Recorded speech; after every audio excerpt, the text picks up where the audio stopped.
na bawal pag-usapan ng confidential funds. Ulit na namin sinasabi sa House of Representatives. Ma'am, pero tama po ba yung testimony kanina na inisip yung testimony? We will wait for Colonel Velasco. Next question, please. Ma'am? Last two. Maria, make it brief. Make it brief. PM said po na kung ganun po kadali magplano pagpatay sa isang presidente, paano pa kaya sa pagkaraniwan ng mga mamayan? Kung ganyan kriminal na pagtatangka, hindi dapat pinapabit ang pahas. Yan ay aking papalagaan, sabi ni PBBM. Oo. Diba? Pumalag nga yung buong bayan nung pinatay ng pamilya nila si Benigno Aquino Jr. Next question. Next question.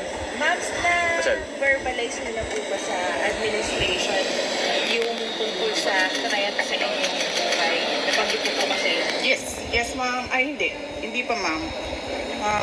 Nag-complain ako noon, if you can remember, in the media, and then they dismissed it. Everything is well documented with documents and videos. And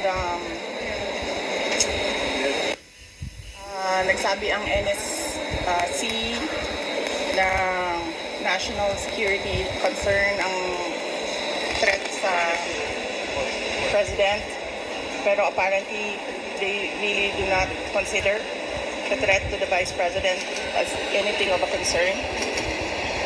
So, what kind of country is this? Hindi ba kaparte ng gobyerno ang vice president? Hindi ba ako binoto ng mga tao? Hindi ba ako ang vice president ng buong Pilipinas, ng lahat ng mga Pilipino? Are you taking legal action po, ma'am, dun sa threat sa inyo? Ma'am, I do not expect fairness from this government. Really, truly. That is the reason why I'm pussyfooting with court cases. We do not expect fairness. Imagine mo, saan ka nakahanap na-admit na yung tao sa hospital, bigla na lang papasok, discharge na siya in less than an hour. Saan ang hustisya dyan? Saan ang hustisya dito? Sa bayan. Last two questions, Ma'am, please. in-extend po yung detention order para kay Attorney Lopez. Ano po yung next steps niyo po for this? I questioned it doon, kanina. Pinapahirapan pa nila ako. Ano sinabi nila? Dinetain nila yung tao dahil sa due process. Dahil, ano ba yung sinabi niya? Walang due process ang pagpapatanggal kay Gloria Mercado at iba pang officials ng Department of Education. Ano sinabi ko kanina? The position of a USEC and ASEC is a position of trust and confidence by the appointing authority. Ngayon, ang appointing authority ng USEC at ASEC ng DepEd is the President of the Republic of the Philippines. Dapat tinatanong ng House of Representatives bakit tinanggap ni Pangulong Marcos ang resignation ng mga USEC at ASEC na yon sa Department of Education. Last question.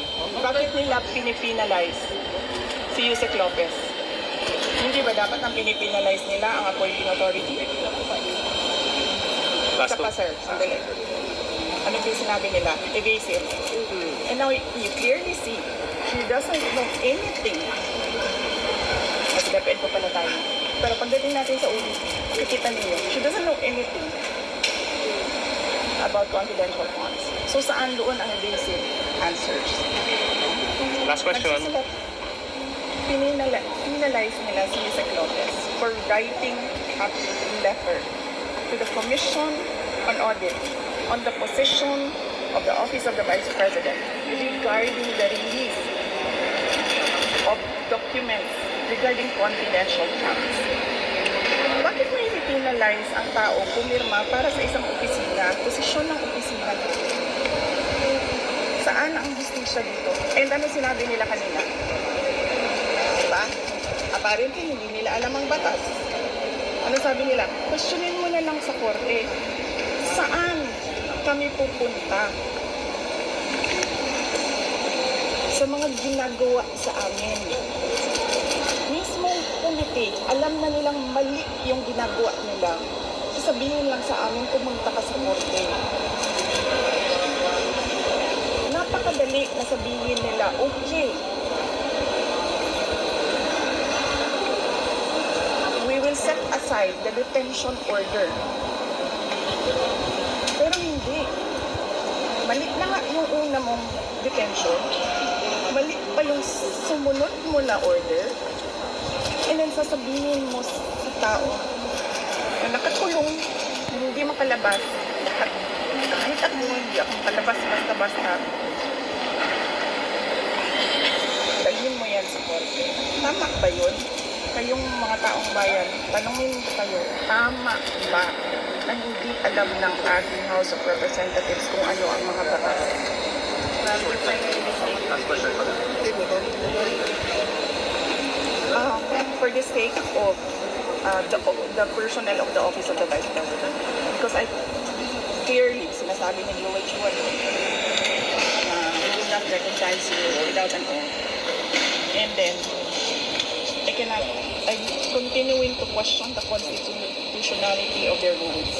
Pero I cannot help the personnel of the Office of the Vice President if I have no personality to speak in that meeting.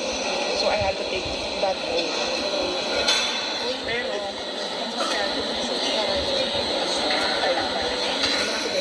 nagpapasalamat ako sa inyo sa pilihan kay Isaac Lopez at sa lahat ng OBP. Did you go up to the Supreme Court to question? Kasi may jurisprudence naman on contempt powers of Congress. Eh, yun lang ang sinasabi ko. Sir, no, parang we don't trust anyone anymore in this country. We don't expect justice anymore in this country. This is clear political harassment. This is clear political persecution. Pag-threat sa'yo, baliwala. Pag-threat sa kanila, national security. Ano ka? Pwede na lang.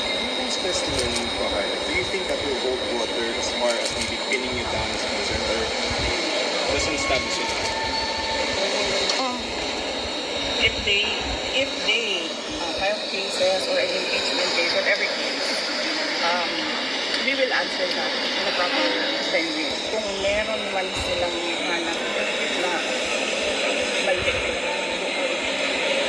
But apparently, nakita mo kanila, ubus na yung panahon nila, hindi pa sila makapag-content kay Edward.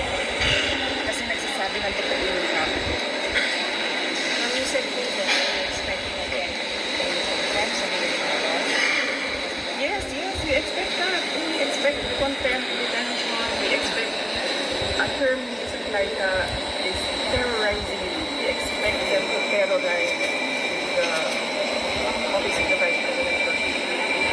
Ma'am, yung message ng President Bongbong when he said na papalagay daw po yung ganito yung hindi niya malalakas. Yes, sinabi ko lang kanina, kapalagan ko din yung ginagawa nila sa akin.